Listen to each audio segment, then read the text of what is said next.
Ils sont là, nos experts, comme tous les soirs, entre 19h15 et 20h pour refaire toute l'actualité sur BFM Business. Ce soir, on va se focaliser jusqu'à 20h sur ce sommet de l'OTAN qui est en train de se terminer aux Pays-Bas, qui va peut-être permettre à Donald Trump, c'est même sûr, de remporter une victoire. Alors, on va en parler avec nos experts qui sont avec nous en plateau. Michel Sapin est avec nous, bonsoir. Bonsoir. Ancien ministre de l'économie et des finances. Damien Girard, bonsoir Monsieur Girard. Merci d'être avec nous, député Europe Écologie Les Verts du Morbihan. Vous êtes membre de la commission de la défense nationale et des forces armées de l'Assemblée. Et puis Rémi Bourgeot qui est avec nous. Bonsoir Rémi, bonsoir. Économiste et chercheur associé à l'IRIS. Donc, les pays membres de l'Alliance Atlantique qui s'engagent, alors avec quelques nuances, à augmenter de manière significative leurs dépenses militaires, 2% du PIB aujourd'hui, au moins 5% à horizon, comme on dit, 2035. Vous allez voir que ça a fait plaisir à Donald Trump, que tout a été fait pour caresser Trump dans le sens du poil. Écoutez, Mark Rutte, secrétaire général de l'OTAN, qui tenait absolument à garder l'Amérique dans l'Alliance et qui a tout fait pour ce matin lors de ses agapes. Écoutez.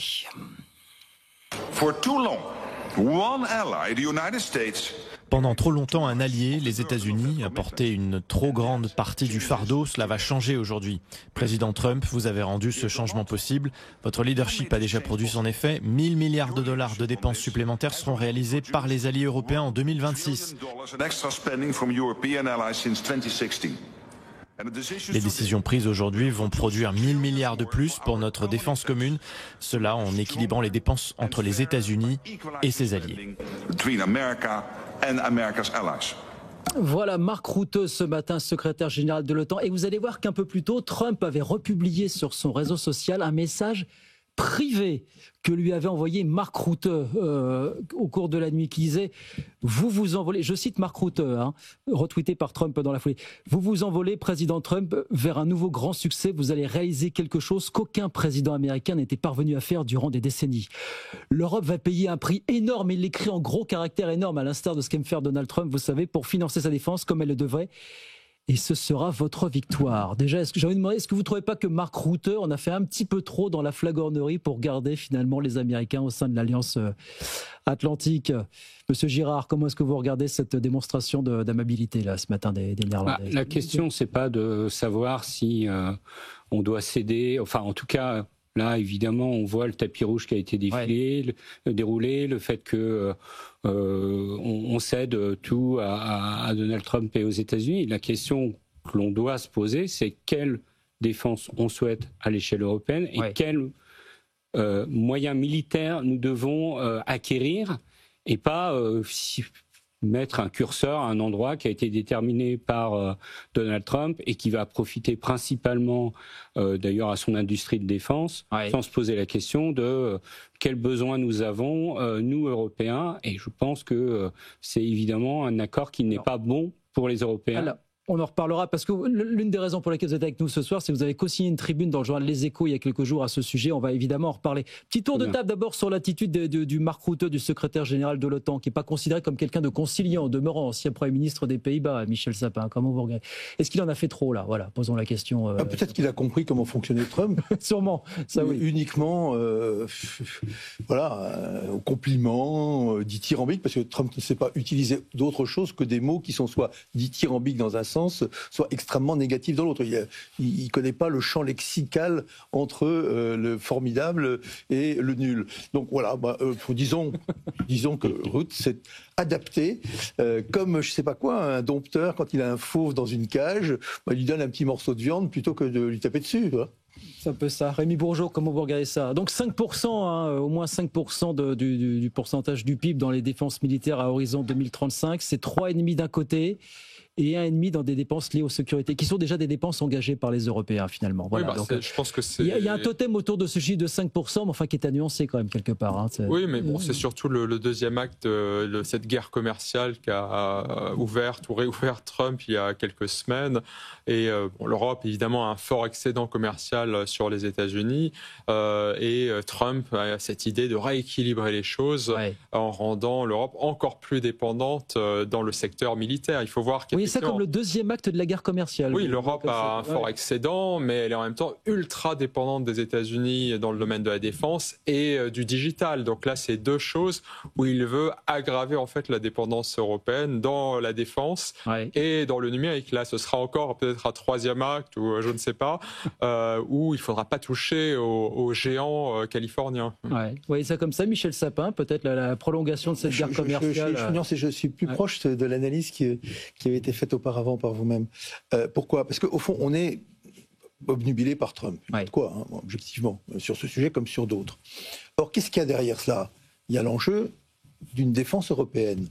Je ne dis pas d'une armée européenne, d'une défense européenne. Et ce n'est pas un enjeu qui date d'aujourd'hui. Ça fait des années et des années qu'on se pose la question de comment faire en sorte que l'Europe devienne maître d'elle-même dans le domaine de la défense, qui n'ôte rien aux alliances.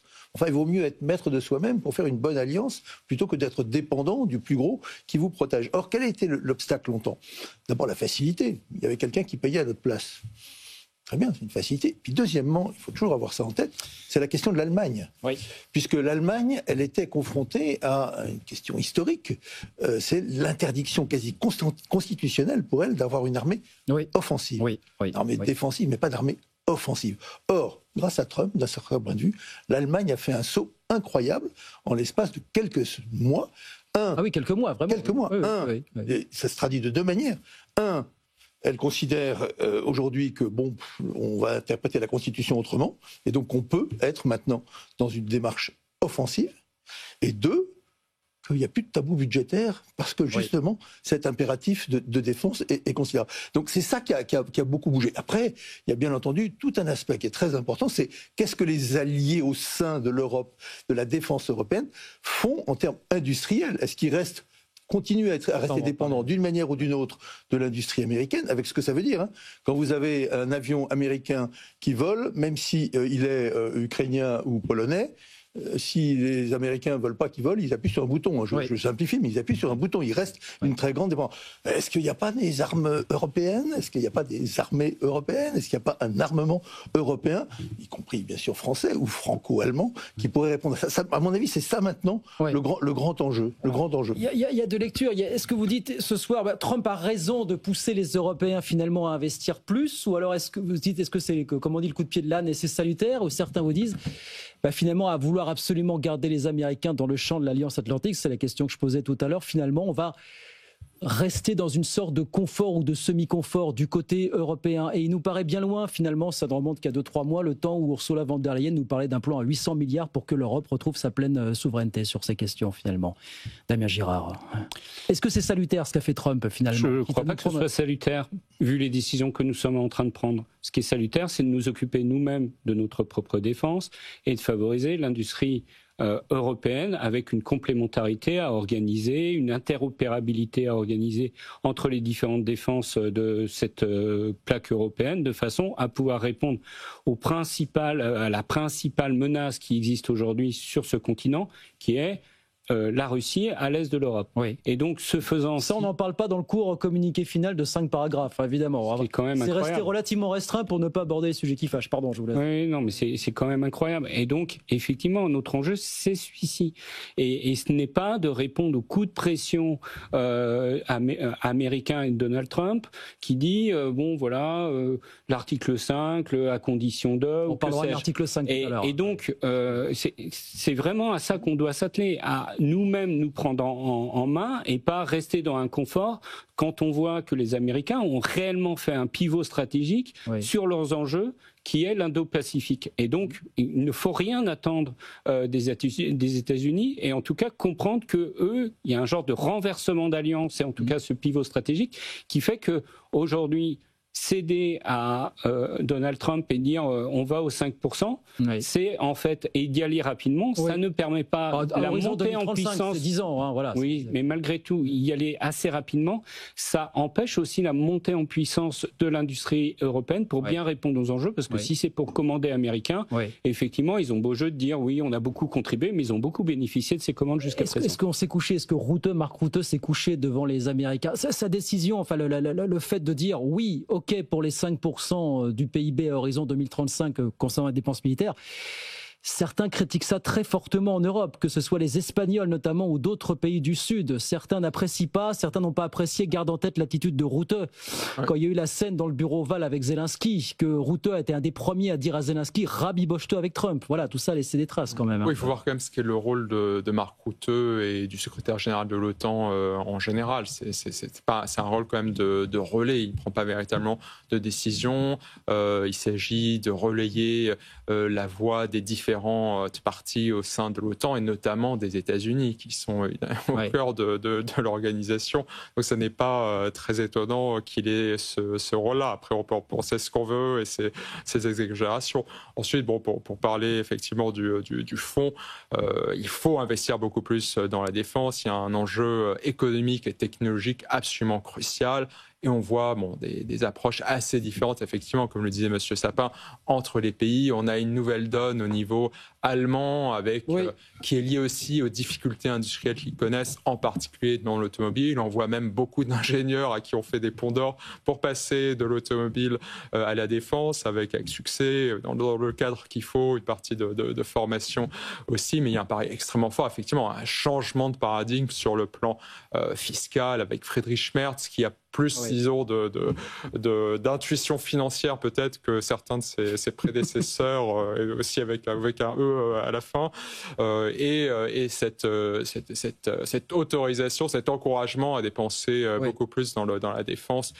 Donc on a un changement vraiment au niveau allemand et qui bénéficie à l'industrie allemande. C'est ça le but, c'est aussi un énorme plan de relance de l'industrie allemande face aux difficultés automobiles, ce qui n'est pas le cas, ce qui n'est pas le cas forcément d'autres pays, de pays où on voit effectivement une très forte hausse de la défense, notamment dans le nord de l'Europe, mais là, beaucoup plus orienté vers les États-Unis, ce qui est un biais aussi qui leur est assez... Mais des pays, effectivement, qui traînent des pieds, comme l'Espagne aujourd'hui, Pedro Sanchez qui a dit 5%, même à horizon de 10 ans, c'est totalement déraisonnable et impensable pour nous. Vous avez vu aussi les réticences du Premier ministre slovaque, Robert Fico, qui dit on n'a pas les moyens, on est à 2% aujourd'hui, on réduit... On tient les objectifs fixés par l'OTAN, 2%, 5% on n'a pas. Donc c'est soit on reste à 2%, soit on pose la question du maintien au sein de l'OTAN. Donc vous avez des divergences quand même au niveau des pays européens sur évidemment, ce sujet. D'abord, c'est un problème de constitution même de l'OTAN, parce que l'OTAN s'est constitué avec de très gros piliers, les Américains, bien sûr, les Anglais, les Allemands, mais qui étaient très faibles du point de vue de la défense, et la France. C'est des gros pays. Et puis des petits pays totalement incapables de se défendre tout seuls.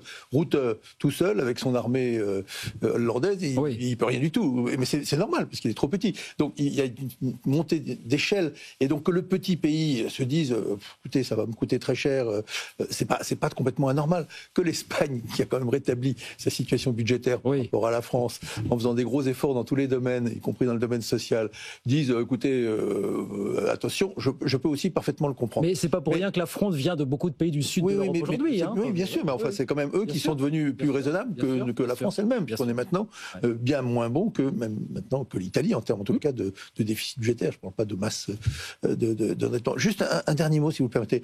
Il y a quand même deux visions. On peut regarder en somme du bilan sur Trump et dire Trump a gagné. Pourquoi ? Parce que le discours de Trump vis-à-vis de ses troupes, c'est l'Amérique dépense trop d'argent pour les autres, America first. Hein. Bon. De ce point de vue-là, il peut le dire, laisser penser que si les Européens montent, lui, il va pouvoir ramener de l'argent, si je puis dire, vers les États-Unis. Mais enfin, le problème est beaucoup plus lourd. C'est très bien, rapidement, mais très bien dit. L'Amérique, depuis déjà des années et des années, se pose la question de savoir où est la menace. Est-ce que la menace, elle est en Europe avec des Russes, alors un peu plus aujourd'hui, hein, ou est-ce que la menace, elle est de l'autre côté avec les Chinois ? Je veux dire, d'autres présidents beaucoup plus maîtrisés dans leur expression, américains, les démocrates, avaient déjà mis le point sur ce point. Donc le problème, c'est que l'Europe n'a pas pris ça en compte suffisamment tôt. Et les Américains, ils ne peuvent pas être absolument partout avec beaucoup de puissance. Donc leur menace pour eux, c'est la Chine. Ben, la menace pour nous, c'est la Russie. Et c'est à nous de prendre les moyens de faire face à cette menace. Damien Gérard, vous voulez réagir sur ce que disait Michel Sapin ? Non, je suis d'accord. Effectivement, nous devons, en Européens, être capables de défendre cette Europe. Et donc, c'est à nous de calibrer aussi les outils de défense en fonction de cette menace, et c'est pas nous faire imposer par les États-Unis un niveau de dépense qui ne veut rien dire, parce que parler en pourcentage du PIB, pourquoi 5, pourquoi 6, pourquoi 4, la question c'est un trophée, voilà. Bien sûr que c'est un trophée, mais nous, nous devons nous attacher à défendre très concrètement et nous préparer à défendre cette Europe, à être aussi solidaires des pays de l'Est face à cette menace russe, et donc de dimensionner notre besoin. Et à partir de là, voir les sommes qui sont nécessaires pour le faire. Et pas partir à l'inverse sur un trophée, un volume de dépenses qui, en plus, arriverait beaucoup dans les caisses en fait, de l'industrie de défense américaine. Un petit mot de l'Espagne, puisque évidemment Trump a eu écho de ce que des réserves de l'Espagne, de Pedro Sanchez, hein, sur ce pourcentage de 5%. Et Trump a eu vent de ces complications côté espagnol et a déclaré, vous savez, on va négocier un accord commercial avec l'Espagne, on va leur faire payer le double, a-t-il dit, pour faire comprendre aux Espagnols que le ton avait changé désormais et qu'il était bon d'en prendre connaissance.